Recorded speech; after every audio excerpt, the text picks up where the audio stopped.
Friends, आज हम लोग इस वीडियो में डिफरेंशिएशन सीखने वाले हैं। डिफरेंशिएशन हम लोग बहुत डिटेल में नहीं पढ़ेंगे। ये एक्चुअली मैं वीडियो उन बच्चों के लिए बना रहा हूँ जो नए नए 11th में आते हैं, साइंस ले लेते हैं। तो क्या होता है, कुछ बच्चों के पास तो मैथ्स होता है, कुछ बच्चों के पास मैथ्स नहीं होता है, या जिनके पास मैथ्स होता भी है वो भी डिफरेंशिएशन और इंटीग्रेशन नहीं जानते, जिसकी वजह से फिजिक्स में उनको बहुत प्रॉब्लम आती है। क्योंकि डिफरेंशिएशन चैप्टर तो मैथ्स में तुमको पढ़ने को मिलेगा चौथे पाँचवें चैप्टर में जाके, फोर्थ फिफ्थ चैप्टर में। तो उससे पहले तब तक फिजिक्स में ये कॉन्सेप्ट बार बार यूज़ होता रहता है, मोशन में, motion in a straight line, vectors में। तो उसमें बच्चा जो है फंस जाता है। तो बेहतर यही है कि डिफरेंशिएशन की उसके पास इतनी बेसिक नॉलेज हो कि कोई भी क्वेश्चन अगर वो आए तो बच्चा आराम से उसको ईजिली कर सके। तो आज हम लोग वही डिफरेंशिएशन करने वाले हैं। तो पहले मैं डिफरेंशिएशन का एक बेसिक आइडिया बता देता हूँ। एक्चुअली क्या होता है, जैसे कि मान के चलो y एक फंक्शन है, y एक फंक्शन है चूँकि x के टर्म्स में, y is a function in terms of x, in terms of x। मतलब कि मैं मान लेता हूँ y is equal to F X. अगर ये भी नहीं समझ में आ रहा तो ऐसे मान लो, जैसे y is equal to 4x² plus 3x plus 2। मतलब ये कि y एक ऐसा फंक्शन है जिसमें x आएगा ही आएगा। देख लो, इसमें x² भी है और 3x भी है, तो यहाँ पे x दो बार आ गया ना। तो ये ऐसा फंक्शन हो गया जिसके अंदर x है, तो इस पूरे को हमने नाम दे दिया y। इसी को हम बोल देते हैं y is equal to F X. तो y एक ऐसा फंक्शन है जो x के टर्म्स में कुछ भी हो सकता है, y is equal to log x भी हो सकता है। तो देखो, इसमें भी log के साथ x आ गया ना। तो एक ऐसा फंक्शन जिसमें कि x है। तो अगर यहाँ पर मैं x की वैल्यू को चेंज करता हूँ तो क्या y की वैल्यू भी चेंज होगी? यस। तो इसका मतलब ये हुआ, if we change value of x then value of y will also be change, will also be change। तो जो चेंज आता है वैल्यू में उसको हम लोग d से रिप्रेजेंट करते हैं। फॉर एग्जांपल मैं एक और छोटा सा एक तरीका ऐसे समझाने की कोशिश करता हूँ। जैसे मान के चलो ये सर्कल है, हमारे पास ये एक सर्कल है और ये मान के चलते हैं x एक्सिस और ये y एक्सिस है। तो ये इसका ऑरिजिन है। अब ज़रा मेरे पेन के मोशन को देखना, मैं ब्लैक पेन यूज़ कर रहा हूँ इसके लिए, ठीक है। ये तो पता ही होगा कि ये x एक्सिस होता है और ये होता है y एक्सिस। तो यहाँ पे ज़रा सोचो, अगर मैं पेन को धीरे धीरे धीरे धीरे इस लाइन पे ऐसे ऐसे मैं रेज़ करूँ, उठाऊँ, तो यहाँ पे ध्यान से देखो, जैसे जब मैं इस पॉइंट पे था तो x की वैल्यू कुछ और थी, y की वैल्यू कुछ और थी। जब मैं इस पॉइंट पे पहुँचा तो x की वैल्यू कुछ और है, y की वैल्यू कुछ और है। मतलब जैसे जैसे मैं इस सर्कल पे अपना पेन मूव कर रहा हूँ, x और y की वैल्यू लगातार चेंज हो रही है। मतलब x की तो हो ही रही है। सपोज़ मैं इस पॉइंट पर हूँ, ये पॉइंट A है, तो इस पॉइंट पे y की वैल्यू कुछ और है, x की कुछ और है। फिर आगे पॉइंट पे x की वैल्यू कुछ और है, y की कुछ और है। तो जैसे जैसे मेरा पेन इस सर्कल पे मूव कर रहा है, x और y दोनों की वैल्यू कॉन्टीन्यूसली चेंज होती जा रही है। तो y में कितना चेंज आ रहा है? Change in y with respect to change in x। y में कितना चेंज आ रहा है x के रिस्पेक्ट में? तो इसको हम बोलते हैं dy और इसको हम बोलते हैं dx। तो ये जो dy बाई dx है ना, ये क्या रिप्रेजेंट कर रहा है? ये रिप्रेजेंट कर रहा है change in y with respect to change in x। Change in y, y क्या है? y एक ऐसा फंक्शन है जो x के ही मतलब x के ही टर्म्स में है। Change in y with respect to, मैं विद रिस्पेक्ट में शॉर्ट को लिख रहा हूँ WRT, with respect to change in x, change in x। तो ये तो बस मैंने एक मोटा मोटा आइडिया बता दिया कि डिफरेंशिएशन एक्चुअली होता क्या है, y में कितना चेंज आ रहा है x के रिस्पेक्ट में। लेकिन ये कोई पूछेगा नहीं, हम लोगों को बस इतना याद रखना है कि किसी भी क्वेश्चन में हमको dy बाई dx फाइंड करना है, ठीक है, जिसमें कि हमको y दिया रहेगा। जैसे मान के चलते हैं y इज इक्वल टू यही दिया हुआ है, जैसे suppose 4x² plus 3x plus 2, तो वो हमसे इसका डिफरेंशिएशन पूछेगा। तो इसका डिफरेंशिएशन है dy बाई dx और ये हो जाएगा इसका आंसर 8x प्लस 3। अब देखो, मैंने तो डिफरेंशिएशन कर दिया, लेकिन आप लोग नहीं कर पा रहे हो क्योंकि अभी आपको डिफरेंशिएशन की बेसिक नॉलेज नहीं है। तो वो यही मैं इसमें अभी बताने वाला हूँ कि डिफरेंशिएशन एक्चुअली करते कैसे हैं, ठीक है। तो उससे भी पहले इसमें ना कुछ फॉर्मूले हैं, वो मैं अभी यहाँ पे लिखने वाला हूँ, फिर मैं समझाऊंगा कि कैसे इससे रिलेटेड क्वेश्चन हमें करने हैं, कौन सा फार्मूला कहाँ लगेगा और फिर कैसे आंसर आएगा, ठीक है। लेकिन उससे पहले मैं कुछ और चीज़ें बता देता हूँ। जैसे सपोज़ हमको ये बोला कि y का डिफरेंशिएशन करना है, डिफरेंशिएट y, मतलब कि वो बोल रहा है कि y को डिफरेंशिएट कीजिए विद रेस्पेक्ट टू x। तो इसका मतलब है dy बाई dx। लेकिन अगर वो बोलता है डिफरेंशिएट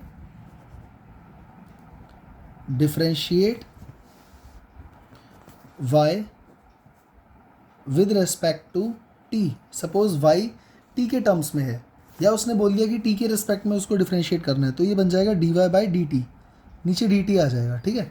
अच्छा, d y by D x को हम लोग वाई डैश भी लिख सकते हैं, इसको वाई डैश भी लिख सकते हैं, मतलब जिस भी चीज़ का हम लोग डिफ्रेंशिएशन फाइंड कर रहे हैं उसको हम डैश भी बोल सकते हैं। कई जगह ऐसा भी लिखा हुआ मिल जाएगा, सपोज़ ऐसा भी लिख जाता है कई जगह, d y by D x, या फिर limit delta x tends to zero del y by del x. इसका और इसका मतलब सेम है। और अगर मैं ये बोलूँ कि मैं इसको ऐसे लिखूँ वाई डैश, तो इसका मतलब भी वही है, और शॉर्ट में इससे क्या होता है, टाइम बच जाता है, वाई डैश लगा देते हैं तो, ठीक है। तो डबल डिफ्रेंशिएशन में वाई डबल डैश लग जाता है, पर वो मैं अभी इसके बारे में नहीं बताने वाला, फिर और कंफ्यूज हो जाओगे। अभी बस हम लोग क्या समझने की कोशिश करें कि डिफ्रेंशिएशन क्या होता है और कैसे करते हैं। तो ये कॉन्सेप्ट क्या है, डिफ्रेंशिएशन वर्ड क्यों यूज़ कर रहे हैं, ये सब है क्या, वो मैंने आपको बता दिया। अब हम लोग चलते हैं इसके फॉर्मूले की तरफ। तो इसका मतलब जब भी हम किसी चीज़ को डिफ्रेंशिएट करेंगे ना, तो उसमें डी बाई डी एक्स लग जाएगा। जैसे सपोज़ मुझे किसी ने बोला वाई का डिफ्रेंशिएशन करो, तो मैं इसके आगे क्या लगा दूंगा, डी बाई डी एक्स, मतलब वाई का डिफ्रेंशिएशन एक्स के रेस्पेक्ट में। या मान लो किसी ने मुझे बोला कि टी का डिफ्रेंशिएशन करो, तो मैं क्या करूँगा, इसके आगे डी बाई डी एक्स लगा दूंगा। या किसी ने मुझे बोला सी का डिफ्रेंशिएशन करो, तो मैं इसके आगे डी बाई डी एक्स लगा दूंगा, या फिर मैं सी डैश भी लिख सकता था, ठीक है। तो अब मैं चलता हूँ फार्मूले की तरफ। अब मैं यहाँ पे फार्मूले लिखने वाला हूँ, और मैं साथ के साथ बताऊँगा कि फार्मूला एक्चुअली यूज़ कैसे करना है। तो बहुत ध्यान से देखना, क्योंकि मैं वैसे तो मैं सोच रहा था कि क्वेश्चंस बाद में करूँगा, लेकिन अब मैं सोच रहा हूँ कि फार्मूला लिखने के साथ साथ ही अगर मैं उसका यूज़ कैसे करना है वो बताता जाऊँ तो ज़्यादा अच्छा रहेगा, ठीक है। तो स्टार्ट करते हैं अपने पहले फार्मूले से। पहला फार्मूला हमारा ये है कि जब भी हमें किसी कांस्टेंट का डिफरेंशिएशन करने को मिलेगा तो हम क्या कर देंगे, उसका आंसर सीधा ज़ीरो। तो मान लो let C is a constant, मान के चलते हैं कि सी क्या है, एक कांस्टेंट है, तो इसका डिफरेंशिएशन क्या होगा, D C D by D x of C कर देंगे, क्योंकि हमें सी का क्या करना है, डिफरेंशिएशन। तो इसका आंसर हो जाएगा हमारे पास ज़ीरो सीधा। इस पर एक छोटा सा एग्जांपल करते हैं, चलो। जैसे मान के चलो किसी ने मुझे बोला डिफरेंशिएट कर दो 5 को, तो 5 का डिफरेंशिएशन का मतलब क्या है, d by D x of 5 क्या आएगा, ज़ीरो, ठीक है। या किसी ने मुझे बोला D by D x find करो, डिफरेंशिएशन करो log 10 का। अब log 10 का मतलब क्या है कि log 10 की वैल्यू log टेबल में देख के कोई कांस्टेंट ही आएगा, ये तो पता ही है। तो जब पता ही है कि ये कांस्टेंट है तो उसका डिफरेंशिएशन क्या होगा, ज़ीरो, ठीक है। समझ में आ गया, ये इसका एग्जांपल हो गया। तो जब भी कोई कांस्टेंट आ जाए उसका डिफरेंशिएशन करने को कोई बोलेगा तो सीधा उसका आंसर कर देना है ज़ीरो। अब चलते हैं अपने अगले फार्मूले की तरफ, नंबर 2। हमारा अगला फार्मूला है, जैसे मान के चलो, फार्मूला नहीं है एक्चुअली, इसको ना लिखने का तरीका है सेकंड वाला, तो उसको ध्यान से देखना है, काम आ जाता है कई बार। जैसे मान लो मुझे दिया हुआ है c इंटू वाई, और किसी ने बोला इसका डिफरेंशिएशन करना है, तो मैं इसका डी बाई डी एक्स कर दूंगा। अब c इंटू वाई में मैं पहले ही बता चुका हूँ कि c एक कांस्टेंट है मान लो, तो हम क्या करते हैं, कांस्टेंट को पहले पकड़ के बाहर कर देते हैं कि भाई तू बाहर चल, हम सिर्फ y का डिफरेंशिएशन करेंगे, यानी d by D x of y करेंगे, ठीक है। अगर ये समझ में नहीं आया है तो मैं इस पर एक छोटा सा कुछ लिख के दिखाता हूँ एग्जाम्पल टाइप। जैसे कि मान लो किसी ने मुझे बोला डिफरेंशिएशन करना है 5y का, ठीक है, तो मैं इसके आगे डी बाई डी एक्स लगा दूंगा, पहली बात। तो उसके बाद अब मुझे पता है कि 5 का, क्योंकि 5 कांस्टेंट है, तो 5 को मैंने बाहर लिख दिया, और डिफरेंशिएशन अब मैं किसका कर रहा हूँ, सिर्फ y का। अब ये मत सोचना कि यहाँ पे कि 5 है तो 5 का ज़ीरो हो जाएगा, अकेला 5 अगर होता तो उसका ज़ीरो हो जाता, लेकिन 5 के साथ y भी है, तो यहाँ पर एक्चुअली अभी यहाँ पे मल्टीप्लिकेशन वाला रूल लगेगा, प्रोडक्ट रूल। अभी वो प्रोडक्ट रूल आएगा, मैं बताऊँगा, और फिर मैं दोबारा बताऊँगा कि मैंने इसको 5y क्यों लिखा, ठीक है। अभी बस इतना समझ लो कि जब कांस्टेंट के साथ इस तरह से y होगा तो हम कांस्टेंट को हमेशा बाहर कर देंगे और खाली वेरिएबल का डिफरेंशिएशन करेंगे। एक और एग्जांपल करते हैं इसी के ऊपर। जैसे मान लो किसी ने बोला कि 4x² का डिफरेंशिएशन करना है, तो मैंने लिखा D by D x of 4x², ठीक है। तो ये क्या हो जाएगा, 4 तो बाहर आ जाएगा, 4 तो बाहर आ जाएगा, डी बाई डी एक्स करेंगे सिर्फ x² का। अब जो भी उसका आंसर आएगा वो बात की बात है, लेकिन डिफरेंशिएशन सिर्फ किसका हो रहा है यहाँ पे, सिर्फ x² का, 4 आ गया है बाहर, ठीक है, समझ में आ गया। अब जब क्वेश्चंस करूँगा ना तो और अच्छे से समझ में आएगा कि इसको यूज़ कैसे करते हैं। चलते हैं अगले फार्मूले की तरफ। हमारा अगला फार्मूला है number 3। D by D x of x raise to power n, ये बहुत इंपॉर्टेंट है, ये इतना ज़्यादा यूज़ होगा ना कि हर क्वेश्चन में मिल ही जाएगा। मान लो x एक वेरिएबल है जिसका हमें डिफरेंशिएशन करना है x के ही रिस्पेक्ट में, और उसकी पावर n है, तो हम लोग क्या करते हैं, n को आगे लिख देते हैं एज अ नंबर। देखो यहाँ पे पावर है, n जो है वो पावर है, n को बाहर लिख दिया, मतलब आगे लिख दिया, इनटू x की पावर n-1, एक्स की पावर n माइनस वन। अब यहाँ पर ये मत सोचना कि डी बाई डी एक्स कहाँ गया, इसका डिफ्रेंशिएशन हो चुका है ऑलरेडी। ऊपर वाले जो थे जैसे d by D x of y, तो यहाँ पर वाई का डिफ्रेंशिएशन हुआ नहीं था, अभी करेंगे। ठीक है, यहाँ पे 4x² में से 4 को बाहर कर दिया था, x² का अभी करेंगे, अभी करा नहीं है, बस लिखने का तरीका बताया। यहाँ पर इसका फॉर्मूला क्या है, डी बाई डी एक्स अगर x raise to power n है तो सीधा क्या करते हैं, n बाहर आ जाता है, x की पावर n माइनस वन बचता है, बस सीधा दैट्स इट, ये तुम्हारा आंसर है। अगर नहीं समझ में आ रहा है इस पर एक एग्जांपल करते हैं। जैसे मान के चलो किसी ने बोला डिफ्रेंशिएशन करो D by D x of x की पावर 3। ठीक है, तो हम लोग क्या करेंगे, 3 आ जाएगा एज अ नंबर यहाँ पे आगे, इंटू x की पावर 3 माइनस वन, तो ये हो गया 3x²। ये हमारा फाइनल आंसर है। अब हमें कुछ नहीं करना, हो चुका है। चलो एक काम करते हैं, ये वाला भी ज़रा करके देखते हैं, ये अभी हमने छोड़ दिया था ना, इसको ज़रा लेकर आओ इधर, ये इसको भी अभी करते हैं यहीं पे। D by D x of सिर्फ x² को कर रहा हूँ, तो ज़रा सोचो x² का क्या हो जाएगा, 2 तो आगे आ जाएगा, और x की पावर क्या बचेगी, 2 माइनस वन, तो यानी 1, तो इसका आंसर यही रह जाएगा। अगर अभी भी नहीं समझ में आया, एक और करते हैं, एक क्वेश्चन और करते हैं। जैसे मान लो मुझे बोला किसी ने डिफ्रेंशिएशन करो 5x की पावर 6 का, 5x रेज टू पावर 6, तो मैं क्या करूँगा, इसके आगे लगा दूंगा डी बाई डी एक्स।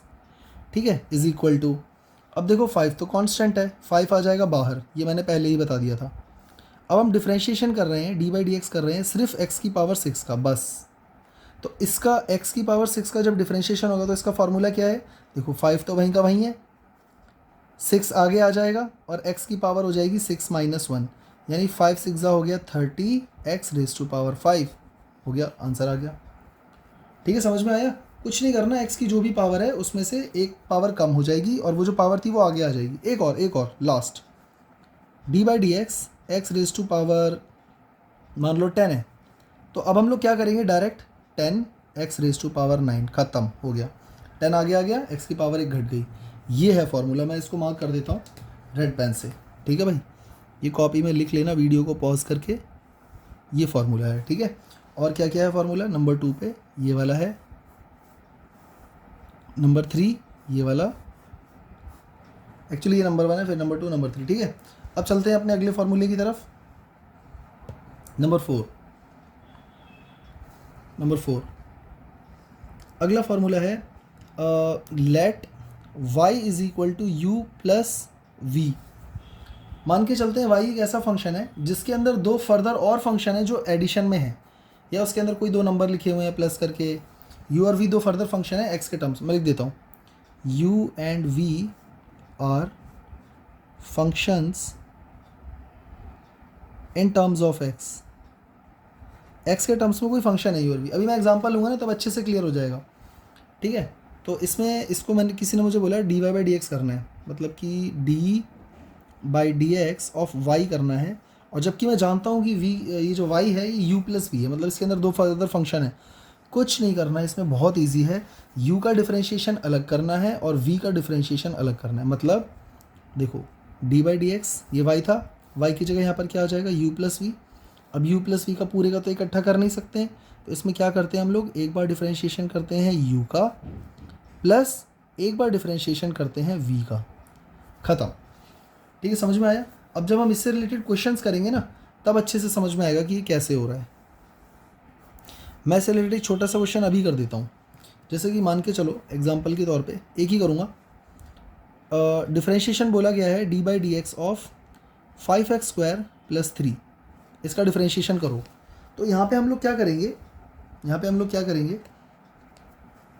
देखो डी बाई डी एक्स सबसे पहले किसका करेंगे, 5x² का, क्योंकि हम इस पूरे का इकट्ठा नहीं कर सकते ना, तो 5x² का कर दिया, प्लस और 3 का करेंगे अलग से, तो D by D x of 3।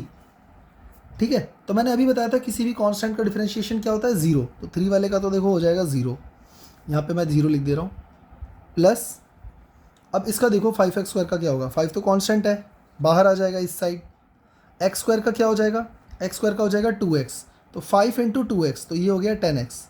तो हमारा फाइनल आंसर क्या आ गया, 10x ओनली, क्योंकि 10x प्लस 0 10x ही हो जाता है। ठीक है, समझ में आया। अगर नहीं समझ में आ रहा तो वीडियो को पॉज करके दोबारा रिपीट करके देखना, समझ में आ जाएगा। 5 बाहर आ जाएगा, x² का हो गया 2x, तो 5 2 10x, ये हमारा आंसर है, और 3 वाले का हो गया 0। ठीक है, अब चलते हैं अगले फार्मूले की तरफ। बहुत ईजी है, सेम इसी के जैसा है। अगला फार्मूला सेम इसी के जैसा है, बस प्लस की जगह माइनस लग जाएगा। तो नंबर 5 मान के चलते हैं, let y is equal to u minus v. Again u और v क्या है, एक ऐसे फंक्शन है जो x के टर्म्स में है, ठीक है। तो ज़रा सोचो, अगर कोई बोलता है डिफरेंशिएशन करो D by D x of y, तो y क्या है, u माइनस वी है, तो हम क्या लिखेंगे, d by D x of u minus v. तो इकट्ठा एक बार में तो होने वाला नहीं है, तो हम लोग इसको क्या करेंगे, डी बाई डी एक्स, एक बार u का डिफरेंशिएशन होगा, minus D by D x, एक बार v का डिफरेंशिएशन होगा, ठीक है। ये फॉर्मूला याद रखना है। तो एक काम करता हूँ, इसके ऊपर भी एक छोटा सा क्वेश्चन करके दिखा देता हूँ, और सेम यही वाला कर देता हूँ, तो ज़्यादा अच्छे से समझ में आ जाएगा ऊपर वाला। डी बाई डी एक्स मान के चलो मुझे दिया हुआ है 5x² माइनस 3 का। सेम वही क्वेश्चन है, बस मैंने प्लस की जगह माइनस लगा दिया। तो हम लोग इकट्ठा डिफरेंशिएशन नहीं कर सकते हैं, एक बार ही हो जाएगा d by D x of only 5x²। एक बार इसका डिफरेंशिएशन करेंगे, सॉरी माइनस, यहाँ पे माइनस आएगा, D by D x of 3। तो देखो 3 का तो 0 होने वाला है, ये रहा 3 कांस्टेंट है ना, तो D by D x of 3 क्या हो जाएगा, 0। अब बीच में यहाँ पे क्या था, माइनस, ये माइनस कहाँ से आया, क्योंकि क्वेश्चन में पहले से यहाँ पे देखो माइनस दिया हुआ है, ठीक है। हम लोग इसका एग्जांपल कर रहे हैं ना u माइनस वी वाले का, इसलिए। अब यहाँ पे देखो 5x² का क्या होगा, 5 तो बाहर आ जाएगा, 5 तो बाहर आ जाएगा। डी बाई डी एक्स किसका कर रहे हैं हम लोग, x² का, और x² का डिफरेंशिएशन का रूल क्या था, nx की पावर n-1, तो x² का 2x बचेगा, तो 5 इंटू 2x हो जाएगा, तो ये क्या आएगा, 10x आएगा ना। तो यहाँ पर आंसर आने वाला है 10x माइनस 0। तो 10x माइनस 0 कितना होता है, 10x ही होता है, यही हमारा फाइनल आंसर है, ठीक है। इसके बाद आते हैं सिक्स्थ फार्मूले की तरफ। तो जो देखो सिक्स्थ फार्मूला है वो है, देखो प्लस वाला हो गया, माइनस वाला हो गया। अब हम लोग आ रहे हैं मल्टीप्लाई वाले क्वेश्चन की तरफ। तो जैसे मान के चलो इस बार y इज इक्वल टू है u इंटू वी, दो फंक्शन है मल्टीप्लाई में है, और दोनों फंक्शन x के टर्म्स में है, ठीक है। u और v के बारे में मैं बता चुका हूँ, ये दो फंक्शन है जो x के टर्म्स में है। तो इसका डिफरेंशिएशन का ना इस बार यहाँ पर एक रूल लगेगा, इसको बोलते हैं प्रोडक्ट रूल, इसको ही बोलते हैं प्रोडक्ट रूल। इसके बारे में थोड़ा सा डिटेल में चर्चा करेंगे, क्योंकि इससे रिलेटेड ना ये मतलब कई जगह यूज़ होता है। तो अगर मेरे को किसी ने बोला कि भाई डिफरेंशिएशन करो y का, तो y की जगह मैं क्या लिख दूंगा, d by D x u v. अब यहाँ पे दो फंक्शन मल्टीप्लिकेशन में है, तो मल्टीप्लिकेशन में देखो प्लस वाले में क्या किया था हम लोगों ने, u का अलग कर दिया था, v का अलग कर दिया था, बीच में प्लस लगा दिया था। माइनस वाले में भी वही करा था, लेकिन मल्टीप्लिकेशन वाले में एक फॉर्मूला लगेगा, इसको ध्यान से देखना। यहाँ पर क्या हो जाएगा, यहाँ पर हम लोग क्या करेंगे, देखो u into d by D x of v plus v into d by D x of u। इसका क्या मतलब हुआ, इसका मतलब ये हुआ, एक बार हम लोग फर्स्ट फंक्शन लिखेंगे, उसके बाद डिफरेंशिएशन करेंगे सिर्फ सेकंड फंक्शन का। मतलब देखो u को मैंने कर दिया एक बार बाहर, मैंने कहा कि भाई आप 2 मिनट वेट करो, यहाँ पे ये रहा u, ठीक। हम लोग सिर्फ डिफरेंशिएशन कर रहे हैं v का, और यहाँ इंटू है, तो मतलब ये पूरा टर्म अलग हो गया, ठीक है। हमने बोला आप बाहर वेट करो, हम लोग v का डिफरेंशिएशन कर रहे हैं। फिर यहाँ पे हमने लगाया प्लस, और सेम यही काम हमने फिर v के साथ करा, हमने बोला v भाई साहब आप बाहर वेट करो v, और इस बार डिफरेंशिएशन हो रहा है u का, इस तरह से। तो उसको शॉर्ट में हम लोग ऐसे भी लिख सकते हैं, देखो u v का क्या हो रहा है, डिफरेंशिएशन, डिफरेंशिएशन के लिए डैश लगा सकते हैं। तो पहले हमने क्या करा, u को बाहर रहने दिया, v का डिफरेंशिएशन करा यानी v डैश, प्लस फिर एक बार v को ऐसे ही लिखा हमने, और फिर हमने करा u डैश। तो ये हमको बस याद रखना है, u v dash plus v u dash, u v dash plus v u dash, इसी को बोलते हैं प्रोडक्ट रूल, इसी को बोलते हैं प्रोडक्ट रूल, ठीक है भाई। अब इसके ऊपर क्वेश्चन करते हैं कुछ एक दो, तब मज़ा आएगा, क्योंकि ये बहुत इंपॉर्टेंट चीज़ है। तो सबसे पहले एक सबसे सिंपल वाला क्वेश्चन करने जा रहा हूँ। जैसे कि मान लो अभी मैंने एक पीछे क्वेश्चन लिया था D by D x of 5y, तो मैंने आप लोगों को बोला था कि 5 को बस ऐसे ही बाहर कर देना, differentiation D by D x किसका करेंगे, y का, है ना, ऐसा बोला था ना। तो ऐसा क्यों बोला था बताता हूँ। देखो भाई 5 और y, इसको दोबारा कर रहा हूँ, डी बाई डी एक्स हम किसका कर रहे हैं, 5y का। इसके अंदर लग रहा है प्रोडक्ट रूल। अब प्रोडक्ट रूल कैसे लग रहा है, देखो पहली बात तो इसमें 2 नंबर है जो कि मल्टीप्लाई में है, 5 और y। तो एक बार हमने क्या करा, 5 को बोला आप बाहर वेट करो, हम लोग y का डिफरेंशिएशन कर रहे हैं, यानी कि d by D x of y, plus फिर हमने बोला y को कि आप बाहर वेट करो, अब हम डिफरेंशिएशन कर रहे हैं 5 का, ये देखो ऐसे, ठीक है। और हमें पहले से ही पता है कि किसी कांस्टेंट का डिफरेंशिएशन क्या होता है, 0। तो ये वाला पूरा टर्म क्या हो जाएगा 0, क्योंकि डी बाई डी एक्स 5 का करोगे 0 और ये मल्टीप्लाई भी है तो y इंटू 0 क्या आएगा 0, ये पूरा ख़त्म। तो क्या बचा, सिर्फ ये बचेगा 5 into d by D x of y. अब समझ में आया। तो हमको हमेशा पता है कि कांस्टेंट का मल्टीप्लाई जब किसी वेरिएबल से होता है ना तो दूसरा वाला टर्म हमेशा 0 हो जाता है। इसीलिए मैंने तुम लोगों को ये बताया था स्टार्टिंग में कि कांस्टेंट को बाहर कर देना और वाई का डिफरेंशिएशन कर देना, बट एक्चुअली उसमें प्रोडक्ट रूल लगता है और वहाँ पर इतनी मेहनत करने की ज़रूरत नहीं है। कांस्टेंट के साथ वेरिएबल होगा तो कांस्टेंट बाहर, वेरिएबल का डिफरेंशिएशन ख़त्म। ठीक है, इससे रिलेटेड अभी और क्वेश्चंस करेंगे, पर अभी मैं चलता हूँ क्वेश्चन रूल की तरफ। यानी कि डिवीजन में क्या करते हैं हम लोग, ये वाला याद रखना है। इसमें ये वाला फॉर्मूला यू वी डैश का होता है u v dash plus v u dash. इसके बाद चलते हैं नेक्स्ट फार्मूले की तरफ। हमारा नेक्स्ट फार्मूला है क्वेश्चन रूल। तो देखो भाई, नंबर 7, तो जैसे मान के चलो इस बार मुझे दिया हुआ है y is equal to u upon v. मान के चलते हैं कि इस बार हमको दो फंक्शन दिए हुए हैं u और v, जो कि x के ही टर्म्स में है हमेशा की तरह, लेकिन इस बार वो डिवीजन में है। इस बार वो डिवीजन में है, तब क्या करोगे, तो यहाँ पर ऐसा तो प्लस वाले की तरह तो कर नहीं सकते कि u का अलग कर दिया v का अलग कर दिया। प्रोडक्ट वाले में रूल लगा था, वैसे यहाँ पर भी एक रूल लगेगा। इस रूल को बोलते हैं quotient rule, QUOTIENT, quotient rule. अब क्वोशेंट रूल कैसे काम करता है वो देख लो। जैसे मुझे किसी ने बोला डी बाई डी एक्स करना है y का, अब y की जगह मैं क्या लूँगा u अपॉन वी, यानी d by D x of u upon v. तो इसमें हम क्या करते हैं, जैसे पिछली बार हमने क्या किया था, एक बार हमने u को बाहर, पहले हमने v को बाहर करा, u dash v, u dash v। इसका मतलब क्या है, फर्स्ट फंक्शन का डिफरेंशिएशन कर दिया, जो न्यूमरेटर में उसका डिफरेंशिएशन कर दिया, v को एज इट इज़ रखा, माइनस यू वी डैश, एक बार u dash v minus u v dash divided by v का स्क्वायर, जो डिनोमिनेटर में उसका सिर्फ स्क्वायर कर देना है, उसका डिफरेंशिएशन करने की कोई ज़रूरत नहीं है। ठीक है, तो इसको बोलते हैं क्वोशेंट रूल। तो इसको मैं मार्क कर दे रहा हूँ, ये कॉपी में लिख लेना, और इससे रिलेटेड कोई अभी हम क्वेश्चन करने वाले हैं तब क्लियर हो जाएगा कि कैसे होता है ये। ठीक है, इसके बाद चलते हैं आगे। जैसे मान के चलो इसके बाद कुछ फार्मूले और हैं जो कि एज इट इज़ याद करने हैं डायरेक्ट, तो वो मैं लिख दे रहा हूँ। जैसे मान के चलो number 8, D by D x, हमको डिफरेंशिएशन एक ऐसे फंक्शन का दे दिया जो है log x। तो log x का डिफरेंशिएशन क्या होगा, सीधा 1 बाय एक्स। एग्जाम्पल के तौर पे इसके सामने लिख दे रहा हूँ। मान के चलते हैं मुझे किसी ने बोला डी बाई डी एक्स करो log 5 का, तो सॉरी ये तो गलत कर दिया मैंने, हाँ 5x। ठीक है 5x है। तो log 5x का डिफरेंशिएशन के लिए हम क्या करेंगे, 1 बाय 5x लिख देंगे, ख़त्म। क्योंकि देखो मैंने गलत इसलिए बोला था, अगर सिर्फ log 5 लेते हैं तो वो तो कांस्टेंट हो गया, तो 0 हो जाएगा, तो मैंने x लगा दिया, 5x एक फंक्शन बन गया ना। तो डिफरेंशिएशन log 5x का करना है, तो ये हो जाएगा 1 अपॉन 5x। नंबर 9, अगर मान के चलो डी बाई डी एक्स हमको बोला हुआ है e raise to power x, तो e raise to power x का differentiation e raise to power x ही रहता है, ये कभी भी चेंज नहीं होता। इंटीग्रेशन डिफरेंशिएशन का बिल्कुल उल्टा होता है।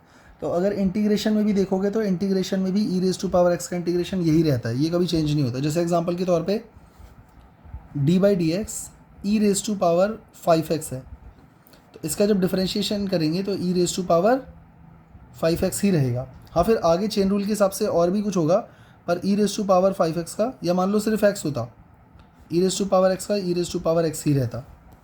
ठीक है, या e रेज टू पावर 5 होता तो e रेज टू पावर 5 ही रहता फिर उसका। तो इसका आंसर कभी चेंज नहीं होता है। Number 10,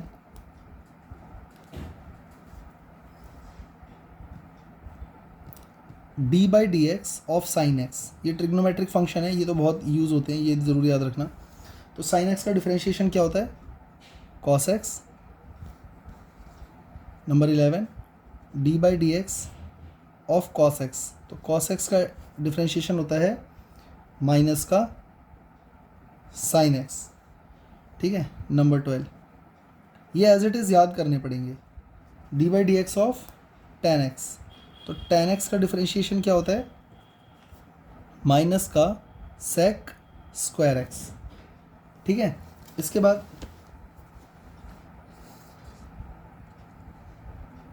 number 13 d by D x of cot x, तो कॉट एक्स का क्या होता है माइनस का cosec square x. Number 14 d by D x of sec x,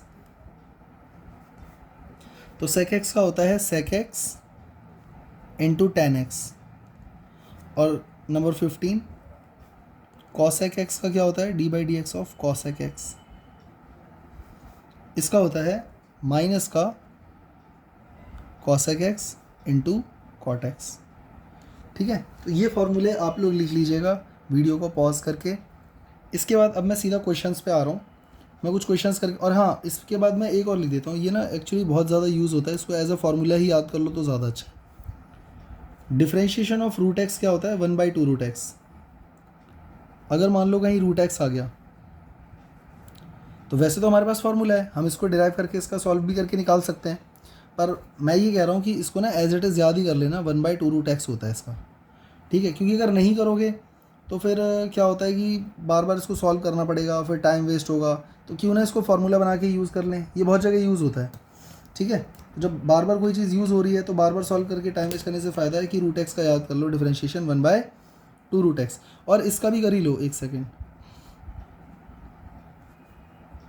D by D x of 1/रूट एक्स, तो 1/रूट एक्स का क्या होता है 1/रूट एक्स का होता है माइनस का 1/2x रूट एक्स। ठीक है, माइनस एक तो ये नेगेटिव हो जाएगा और 1/2x रूट एक्स हो जाएगा। ठीक है, तो ये फॉर्मूले हो गए कुल मिला के टोटल, जो कि हमें याद रखने हैं। इसके बाद अगर ये याद है तभी क्वेश्चन कर सकते हो, अगर ये याद नहीं है तो क्वेश्चन नहीं कर सकते। तो अब मैं चलता हूँ क्वेश्चंस की तरफ। तो अब मैं क्वेश्चन स्टार्ट करने जा रहा हूँ। कुछ क्वेश्चंस हैं, जैसे कि एक क्वेश्चन लिखा हुआ है find dy by D x for the following functions, for the following functions. अब कौन से फंक्शन है, किसके टर्म्स में है, मुझे तो नहीं पता। ठीक है, तो क्वेश्चन मुझे दिया हुआ है, फर्स्ट एक क्वेश्चन दिया हुआ है y is equal to x raise to power 5 plus x raise to power 3 plus 10। ठीक है भाई, तो देखो इसका सॉल्यूशन कितना आसान है। हम क्या करेंगे, ये क्वेश्चन आप लोगों को इसमें भी मिल जाएंगे, ये फिज़िक्स की जो एस एल अरोरा है इसके अंदर ये क्वेश्चंस आपको मिल जाएंगे। जो ये फर्स्ट चैप्टर है, चैप्टर 0 है इसका, मैथमेटिकल टूल्स, इसके अंदर एक टॉपिक दिया हुआ है डिफरेंशिएशन, उसमें ये क्वेश्चन दिए हुए हैं, पर मैं आपको सॉल्व करके दिखा देता हूँ ताकि आपको पता चल जाए कि इसने एक्चुअली किया कैसे है या फिर ये करना कैसे है। ठीक है, तो देखो हमें y को डिफरेंशिएट करना है, क्योंकि क्वेश्चन में साफ साफ दिख रहा है, इसने बोला है कि dy बाई डी एक्स निकालना है। तो अगर dy बाई डी एक्स निकालना है मतलब y को डिफरेंशिएट करना है, और y एक x का ही फंक्शन है, तो बस हो गया हमारा काम। dy बाई डी एक्स का मतलब क्या है, हम दोनों तरफ डिफरेंशिएट ही तो कर रहे हैं, LHS में भी RHS में भी। तो LHS में तो हो गया dy by D x, RHS में dy बाई डी एक्स अगर हम कर रहे हैं इस पूरे का, देखो अभी तो मैं पूरा स्टेप लिख के दिखा रहा हूँ, फिर आने वाले क्वेश्चंस में आप लोग अपने आप समझ जाओगे। देखो इस पूरे का डिफरेंशिएशन एक बार में कर सकते हैं, नहीं कर सकते। तो मैंने एक रूल बताया था अभी थोड़ी देर पहले कि जब अगर प्लस या माइनस में होते हैं तो सबको सेपरेट कर देते हैं। तो ये क्या हो जाएगा, d by D x of x raise to power 5 plus d by D x of x raise to power 3 plus d by D x of 10। तो देखो भाई एक्स रेज टू पावर 5 इसका भी एक फार्मूला है, x raise to power n का formula होता है n x raise to power n-1।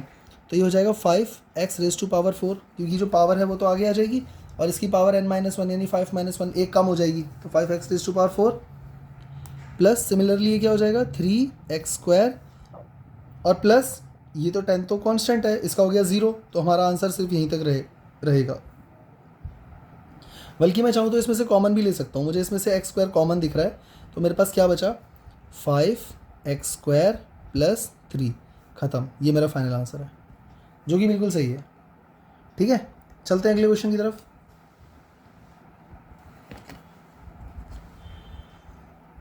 Question number 2,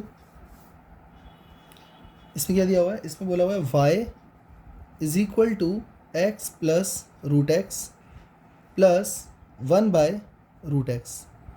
देखो अब यहाँ पे रूट एक्स भी आ गया और 1/√x भी आ गया, और मैंने अभी भी बताया था कि जो फॉर्मूले हैं ना इनके, वो एज इट इज़ याद कर लो कि इनका डिफरेंशिएशन क्या होता है। वैसे मैं अभी यहाँ पे साइड में निकाल के दिखाऊंगा कि कैसे आया वो फार्मूला, पर इसको एक बार मैं डायरेक्ट फार्मूला लगाऊँ तो देखो आंसर क्या आता है। Solution, differentiate both side with respect to x, तो जब LHS में डिफरेंशिएट करेंगे तो dy/dx हो जाएगा। इधर डिफरेंशिएशन करोगे तो देखो, अब मैं इकट्ठा ब्रैकेट लगा के नहीं लिख रहा हूँ, तीनों को अलग अलग कर देता हूँ, तो dy/dx ऑफ x हो जाएगा एक बारी, plus dy/dx of what root x, और प्लस dy/dx ऑफ 1/√x। तो मैंने अभी भी बताया था थोड़ी देर पहले, देखो यहाँ तो साफ साफ दिख रहा है कि ये कट के 1 हो जाएगा। हम x का जब भी किसी नंबर का या किसी वेरिएबल का डिफरेंशिएशन उसी के रेस्पेक्ट में होता है तो वहाँ पे सीधा सीधा क्या आ जाता है 1, क्योंकि हम देख सकते हैं कि dx/dx बन गया है अभी ये, तो dx/dx काट के क्या आएगा 1 ही आएगा, प्लस रूट एक्स का मैंने अभी क्या बताया था 1/2√x, तो ये हो गया 1/2√x। फिर यहाँ पर एक प्लस दिया हुआ है 1/√x, और 1/√x का डिफरेंशिएशन मैंने बताया था नेगेटिव में आता है, तो यहाँ माइनस आ जाएगा। देखो यहाँ प्लस है और इसका आंसर नेगेटिव है, तो प्लस माइनस माइनस हो जाएगा, तो माइनस का 1/2x√x। ठीक है, अब देखो वैसे तो हमारा आंसर आ चुका है, ये रहा हमारा आंसर, ये हमारा फाइनल आंसर है, लेकिन मैं फिर भी बता देता हूँ कि ये जो रूट एक्स का जो आंसर आया था वो ऐसा क्यों आया, 1/2√x क्यों आता है। तो मैं यहाँ पे लाइन डाल रहा हूँ, ध्यान से देखना। देखो भाई, रूट एक्स का डिफरेंशिएशन यानी dy/dx, क्या मैं इसको ऐसे लिख सकता हूँ dy/dx of x raise to power 1/2। अगर किसी के ऊपर रूट लगा हुआ है तो पावर 1/2 ही तो है। अब यहाँ पर वो वाला फॉर्मूला लगेगा x raise to power n वाला, तो n x की पावर n-1, तो n x की पावर n-1 क्या हो जाएगा ये 1/2। देखो जो पावर है वो तो आगे आ गई 1/2। अब x की पावर क्या हो जाएगी 1/2 - 1, यानी हाफ में से हम 1 माइनस कर रहे हैं, और हाफ में से 1 माइनस करेंगे तो क्या बचेगा माइनस का हाफ। अब माइनस का हाफ को प्लस करने के लिए डिनोमिनेटर में जाएगा, तो 1/2 x की पावर हाफ। अब 1/2 x की पावर हाफ को रूट एक्स भी तो लिख सकते हैं, तो आ गया 1/2√x। तो इस वजह से रूट एक्स का डिफरेंशिएशन इधर ये रहा 1/2√x होता है, ये रहा। ठीक है, तो इसीलिए याद रखना इसको एज अब देखो इतना काम जो है ना फिर बार बार करना पड़ेगा हर क्वेश्चन में, बेहतर ये है कि फिर याद ही कर लो इसमें कि जो रूट एक्स है इसका क्या होता है, रूट एक्स का जो डिफरेंशिएशन होता है वो होता है 1/2√x। ठीक है, और अगर 1/√x दिया हुआ हो, इसका डिफरेंशिएशन कोई करने को बोलता है, तो इसका याद रखना माइनस का 1/2x√x। देखो ये दोनों सेम ही है ऑलमोस्ट, वो 2√x है, ये 2√x के साथ एक x आ गया है, बस वो प्लस का है ये माइनस का है, तो डिनोमिनेटर में होगा ना √x तो ऐसे कर देना, और न्यूमरेटर में होगा तो ऐसे कर देना, बस ख़त्म। ठीक है, अब चलते हैं अगले क्वेश्चन की तरफ। अब अगला क्वेश्चन हमको दिया हुआ है नंबर 3। क्वेश्चन है y = 5x raise to power 4 plus 3x raise to power 3/2 plus 6x। ये तो बहुत ही सिंपल क्वेश्चन है, ये आराम से हो जाएगा। देखो इसमें हमें क्या करना है, डिफरेंशिएशन फाइंड करना है ना, dy/dx फाइंड करना है, तो डिफरेंशिएट कर दो दोनों तरफ, LHS में भी RHS में भी। तो इसका तो ये हो गया। अब इस पूरे को मैं ब्रैकेट लगा के dy/dx तो नहीं लिखने वाला, साफ साफ दिख रहा है कि यहाँ प्लस है, तो जब प्लस है तो अलग अलग करेंगे इनको, तो यानी कि dy/dx होगा 5x रेज टू पावर 4 का, ठीक है, प्लस dy/dx होगा 3x रेज टू पावर 3/2 का, 3/2 को 1.5 भी बोलते हैं, ठीक है, इसका होगा प्लस dy/dx 6x। अब देखो, अब मैंने यहाँ पर क्या बताया था, जो कांस्टेंट होता है उसको बाहर निकाल दिया जाता है, तो यहाँ पे कांस्टेंट कौन है 5, यहाँ पर कांस्टेंट कौन है 5, तो 5 आ गया बाहर। अब हम dy/dx किसका कर रहे हैं x रेज टू पावर 4 का, प्लस सेम ऐसे यहाँ पे देखो 3 है, 3 आ जाएगा बाहर।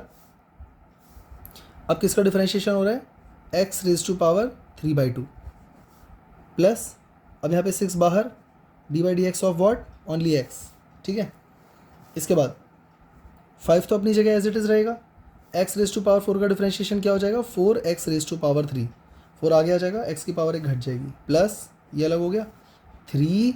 अब देखो यहाँ क्या होगा, x की पावर 3/2 है, तो 3/2 तो आगे आएगा ही आएगा, और x की पावर 1 कम हो जाएगी, तो 3/2 में से 1 माइनस करो। देखो 3/2 का मतलब होता है 1.5, 1/5 में से 1 माइनस करोगे तो 0.5 बचेगा, 0.5 मतलब 1/2, तो यहाँ पे पावर सिर्फ 1/2 बचेगी यहाँ पे, ठीक है, प्लस ये अलग हो गया 6, और x का डिफरेंशिएशन dx के रिस्पेक्ट में करोगे तो 1 आएगा, पीछे बताया था ना मैंने, वैसे भी dx/dx हो गया तो ये तो 1 ही होना है।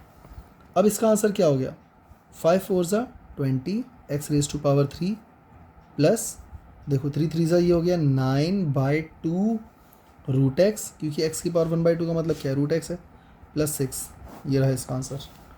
ठीक है, बहुत ही सिंपल है। देखो वैसे तो इंटीग्रेशन डिफरेंशिएशन है 11th और एक्चुअली 12th क्लास में आएगी डिटेल में, तब पढ़ने को मिलेगा डिफरेंशिएशन। तो अभी बस मैं इतना करवा दे रहा हूँ कि फिज़िक्स में कोई क्वेश्चन हमारा अटके ना, कोई भी क्वेश्चन किसी भी टॉपिक में आ जाए, तो इतना बेसिक बच्चे को डिफरेंशिएशन या इंटीग्रेशन आ जाए। मैं एक इंटीग्रेशन की भी वीडियो बना के डालूंगा इसके बाद, कि बच्चा अटके ना क्वेश्चन में, फिज़िक्स में ना अटके, क्योंकि 12th में जा कर के सीखोगे तब तक वेट थोड़ी ना करते रहोगे फिज़िक्स में। ठीक है, तो अब मैं चलता हूँ अगले क्वेश्चन की तरफ। अब मैं प्रोडक्ट रूल लगा के दिखाता हूँ। Question number 4। अब मैं यहाँ पे प्रोडक्ट रूल मैं इसको दो मेथड से करूँगा अलग अलग। ठीक है, देखो हमको y दिया हुआ है 3x² + 7 और साथ में इंटू में है 6x + 3। देखो मैं इसको दो अलग अलग मेथड से सॉल्व करने वाला हूँ, तो ज़रा ध्यान से देखना। मुझे साफ साफ दिख रहा है कि ये मेरे लिए u की तरह काम कर रहा है और ये मेरे लिए v की तरह काम कर रहा है। मतलब ये दो अलग अलग फंक्शन हैं जो x के टर्म्स में है और ये दोनों मल्टीप्लाई में है। डॉट का मतलब मल्टीप्लाई होता है। तो अब इन्हें डिफरेंशिएट करना है। तो dy/dx का मतलब यहाँ पर क्या हो गया, मैंने क्या रूल बताया था, मैंने प्रोडक्ट रूल में बताया था अगर u और v का डैश होता है तो एक बार u' v करते हैं प्लस एक बार uv' करते हैं। मतलब एक बार u का differentiation v as it is रहेगा, फिर एक बार v का differentiation u as it is रहेगा। ठीक है, तो ये मेरे लिए अगर u है तो पहले मैं u का डिफरेंशिएशन करूँगा, देख लो, और v एज इट इज़ रहेगा। तो v है 6x + 3, ये एज इट इज़ है। मैं डिफरेंशिएशन करने जा रहा हूँ इसका 3x² + 7 का। ठीक, ये पूरा एक तरफ प्लस, फिर एक बार देखो यहाँ पर क्या लिखा है, u एज इट इज़ रहेगा, v का डिफरेंशिएशन होगा। तो u कौन है, u फर्स्ट वाला टर्म है, तो इसको एज इट इज़ लिख दो 3x² + 7, ये एज इट इज़ रहेगा। और इस बार डिफरेंशिएशन किसका होने जा रहा है, 6x + 3 का, इसका। ये पूरा एक तरफ। देखो ब्रैकेट्स का ना मैथ में बहुत बड़ा रोल होता है, ब्रैकेट नहीं बनाओगे सब कुछ मिक्स दिखेगा, फिर गड़बड़ हो जाएगी। ठीक है, अब इसको फटाफट करते हैं। देखो 6x + 3 तो एज इट इज़ का एज इट इज़ ही बैठा हुआ है, ये रहा। अब यहाँ पे 3x² + 7 है। अब हमको अच्छे से पता है कि डिफरेंशिएशन करते टाइम एक बार इसका होगा एक बार इसका होगा। हमें ये भी पता है कि जब 7 का डिफरेंशिएशन होगा तो वो तो 0 हो जाएगा। 3x² का क्या हो जाएगा, 3x² में से 3 बाहर आ जाएगा, x² का हो जाएगा 2x, तो ये हो जाएगा 3 2 6x, ये हो जाएगा 6x। ठीक है, ये इस ब्रैकेट का हो गया। प्लस इधर आ जाओ, इधर देखो साफ साफ दिख रहा है कि 3x² + 7 है ना, तो ये तो एज इट इज़ है, इसको तो छेड़ना ही नहीं है। इनटू डिफरेंशिएशन करना है 6x + 3 का, तो 3 का तो 0 हो जाएगा। 6x में से अब 6x का जब करेंगे तो 6 तो बाहर आ जाएगा dy/dx के, x का बचेगा तो x का तो 1 हो जाएगा।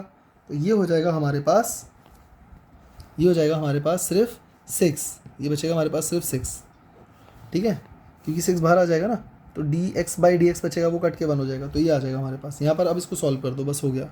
तो देखो 6x का मल्टीप्लाई 6x से करोगे तो 36x² आएगा, फिर 6x का 3 से करेंगे तो 6 3 18x आएगा, प्लस अब यहाँ पे 6 का मल्टीप्लाई करना है इन दोनों से, तो 6 3 18x² प्लस 6 7 42। अब देखो ये दोनों लाइक टर्म्स हैं, 36x² और 18x², तो कितना हो जाएगा 36 और 18 8 6 14 54, 54x² प्लस 18x प्लस 42। तो ये हमारा आंसर हो गया। ठीक है, इसको करने का एक मेथड और भी है। अगर हम वो मेथड लगाएंगे ना तो प्रोडक्ट रूल नहीं सीख पाएंगे। प्रोडक्ट रूल लगाने के लिए प्रोडक्ट रूल वाला क्वेश्चन भी तो चाहिए। मैं इसको देखो ऐसे भी कर सकता था। देखो क्वेश्चन है ये रहा, तो y = 3x² + 7 और 6x + 3। अब मैं यहाँ पर क्या कर रहा हूँ, डिफरेंशिएशन तो मैं करूँगा बाद में, पहले मैं इनको कर लेता हूँ मल्टीप्लाई। तो देखो 3 का मल्टीप्लाई इसका इससे करेंगे, इसका इससे करेंगे, दोनों से करेंगे ना, तो ये हो जाएगा 3x² × 6x 3 18 x⁻3, फिर 3x² का करेंगे इससे 3 से, तो ये हो जाएगा 3 3 + 9x²। उसके बाद प्लस 7 का करेंगे 6x से, 7 6 42x प्लस 7 3 21। ठीक है, अब ये आ गया हमारे पास y की वैल्यू। अभी तो हमने डिफरेंशिएशन किया ही नहीं है, सिर्फ मल्टीप्लिकेशन किया है। अब हम क्या करेंगे, differentiate with respect to x both sides, ये लिखना पड़ता है। ठीक है, तो ये हो जाएगा dy/dx। अब देखो इधर क्या होगा, अब मैं इस पूरे को ब्रैकेट में लिख के dy/dx तो नहीं लिखने वाला, सबको सेपरेट सेपरेट कर दूंगा तुरंत। तो dy/dx of 18x³ plus d/dx of 9x² plus d/dx of 42x plus d/dx of 21। ये तो साफ साफ पता लग रहा है कि ये वाला ज़ीरो होने वाला है, क्योंकि ये तो 21 है, कांस्टेंट है। तो बस खाली इनको सॉल्व करना है। तो देखो 18 तो बाहर आ जाएगा, ये रहा 18, और x³ का क्या हो जाएगा 3x² प्लस 9 तो बाहर आ जाएगा, x² का बचेगा 2x, 42x का 42 बचेगा, क्योंकि 42 बाहर आ जाएगा, x का रह जाएगा। तो x का क्या हो जाएगा, x का तो dx/dx 1 होता है, ये तो ज़ीरो ही है। तो ये हो गया 18 3 ज़ा 54x² प्लस 9 2 ज़ा 18x प्लस 42। तो देखो ऊपर भी सेम यही आंसर आ रहा था और अभी भी हमारा आंसर वही आ रहा है, लेकिन इस बार हमने क्या करा, प्रोडक्ट रूल नहीं लगाया और उसमें प्रोडक्ट रूल लगाया था। कैसे भी कर लो आंसर, देखो मैथ्स में ना रूल अगर आप सही से फॉलो कर रहे हो तो आंसर सही ही आना है, उसमें कोई डाउट नहीं है। ठीक है, अब मैं एक और क्वेश्चन करने जा रहा हूँ जिसमें कि क्वेश्चन रूल लगेगा, तो ध्यान से देखना, बहुत इंपॉर्टेंट क्वेश्चन है। क्वेश्चन रूल भी लगाना आना चाहिए, मेन तो यही है, प्रोडक्ट और क्वेश्चन रूल। बाकी प्लस माइनस वाले तो कोई भी कर लेता है, और ये वाले क्वेश्चन भी कोई भी कर लेता है, जिसमें कि नॉर्मल प्लस माइनस होता है या साइन कॉस टैन वाले होते हैं, वो वाले भी अभी हम लोग कुछ क्वेश्चन अभी देखने वाले हैं। पहले ये करते हैं, क्वेश्चन नंबर 4 हो गया है, क्वेश्चन नंबर 5।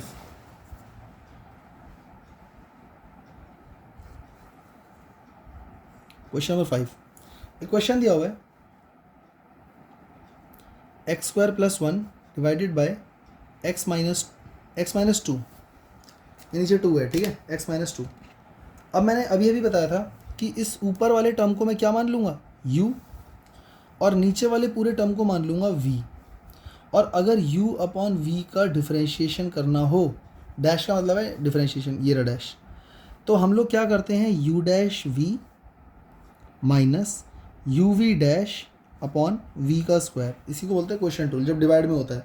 अभी मैंने बताया था पीछे, ठीक है, वीडियो को रिवाइंड करके देख लेना। ये फार्मूला हमको लगाना है।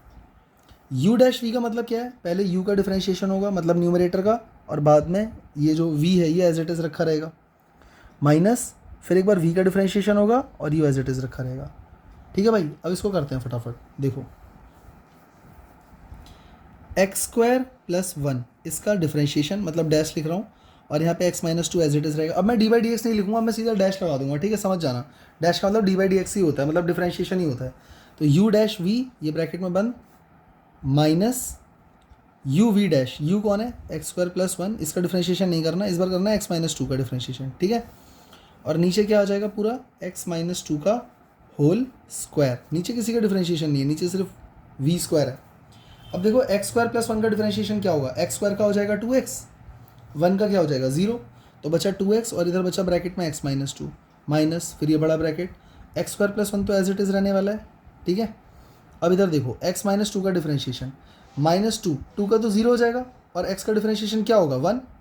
भाई x का डिफरेंशिएशन x के रिस्पेक्ट में करोगे तो क्या आएगा, 1 ही आएगा, अभी हम लोग कर चुके हैं। और नीचे आ गया x माइनस 2 का होल स्क्वायर। इसके बाद देखो क्या हो जाएगा, इसके बाद 2x का मल्टीप्लाई x से करेंगे तो क्या हो जाएगा, 2x इंटू x, ये हो गया 2x² माइनस 2x इंटू 2 कितना हो गया 4x, माइनस ब्रैकेट। अब देखो ब्रैकेट के अंदर सिर्फ x² प्लस 1 बचा और कुछ है ही नहीं, क्योंकि इंटू 1 है, तो 1 से करोगे तो वही आएगा, फिर ये लिख दिया मैंने। अब ब्रैकेट ओपन होगा तो साइन चेंज हो जाएंगे, ठीक है, इसको ज़रा ध्यान से देखना। ये हो गया 2x² माइनस 4x, अभी ब्रैकेट ओपन होगा तो माइनस का x² हो जाएगा और माइनस का 1 हो जाएगा, डिवाइडेड बाय x माइनस 2 का होल स्क्वायर। अब ये क्या हो जाएगा, देखो 2x² में से ये 1x² घटाओगे तो कितना बचेगा, x² माइनस 4x माइनस 1, और डिवाइडेड बाय x माइनस 2 का होल स्क्वायर।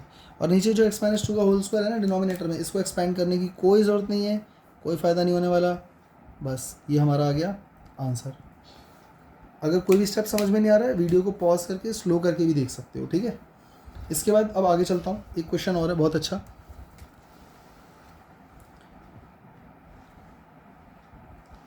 नंबर 5 के बाद नंबर 6 क्वेश्चन दिया हुआ है, y is equal to √4x² minus 7। तो देखो इस क्वेश्चन को करने की टेक्निक क्या है, हम लोग यहाँ पर क्या करेंगे, हम लोग पता क्या करेंगे, देखो अभी तक हमने ऐसा कुछ नहीं देखा कि रूट के अंदर कोई बड़ा सा नंबर आ जाए तो क्या करोगे। तो बहुत ही ईजी है, इसमें कुछ नहीं करना। ये जो रूट के अंदर जो भी कुछ लिखा हुआ है ना, इस पूरे को मैं मान लेता हूँ t. Let 4x² - 7 is equal to t. मैंने क्या करा, जो रूट के अंदर पूरा है उसको मैंने टी मान लिया। तो देखो इसकी वजह से क्या बन गया, y is equal to √t, ये बन गया। अब मुझे सिर्फ दोनों तरफ डिफ्रेंशिएट करना है, इधर y को करना है, इधर √t को करना है। लेकिन प्रॉब्लम ये है कि एक्चुअल में तो वो t नहीं था, वो तो ये नंबर था। तो मुझे इस नंबर को भी डिफ्रेंशिएट करना पड़ेगा x के रेस्पेक्ट में। मतलब कि कैसे करना है मैं करके दिखाता हूँ। देखो, differentiate both sides with respect to x। हम x के रेस्पेक्ट में करेंगे। देखो कैसे करेंगे, dy/dx, तो y का तो हो गया। इधर हम क्या कर रहे हैं, d/dt इंटू √t। अब देखो यहाँ साफ साफ दिख रहा है कि यहाँ √t को dt के रेस्पेक्ट में डिफ्रेंशिएट किया जा रहा है, ना कि x के रेस्पेक्ट में। तो इसके लिए हम क्या करेंगे, इससे बचने की टेक्निक क्या है, हम लोग ये जो आंसर आएगा इसका मल्टीप्लाई कर देंगे d/dx ऑफ 4x² - 7 से। इसका मतलब क्या हुआ, √t को तो डिफ्रेंशिएट हम t के ही रिस्पेक्ट में कर पाएंगे, x के रिस्पेक्ट में तो कर ही नहीं पाएंगे। ठीक है, और जो t की वैल्यू थी उसका डिफ्रेंशिएशन हम x के रिस्पेक्ट में करके इससे मल्टीप्लाई कर देंगे, इससे आंसर आ जाएगा। इसको बोलते हैं चेन रूल। ये मैंने अभी तक इसलिए नहीं बताया था क्योंकि अभी तक किसी क्वेश्चन में आया नहीं है। तो चेन रूल ऐसे लगाते हैं, वरना ये क्वेश्चन नहीं हो सकता, इसको करने का और कोई तरीका है नहीं। तो ये हो गया dy/dx इज इक्वल टू, जब हम लोग परफेक्ट हो जाएंगे ना डिफरेंशिएशन में, तो ये सब इतना सारा लिखने की ज़रूरत नहीं पड़ेगी, वो वैसे ही पता लग जाएगा कि भाई रूट के अंदर जो भी है उसका डिफरेंशिएशन क्या होता है। √t का क्या होता है, √x का क्या बताया था मैंने, √x का डिफरेंशिएशन मैंने बताया था ना 1/2 √x। तो वही कर देंगे यहाँ पे भी। ये रहा √t का डिफरेंशिएशन dt के रिस्पेक्ट में क्या हो जाएगा, 1/2 √t, खत्म हो गया। इंटू, देखो ये रहा इंटू, इस इंटू के आगे इसका भी डिफरेंशिएशन करना है क्योंकि ये तो एक्चुअली t था और t की वैल्यू ये है, तो इसको भी तो कुछ करना पड़ेगा ना। तो इसका डिफरेंशिएशन निकाल के इससे मल्टीप्लाई करना पड़ेगा।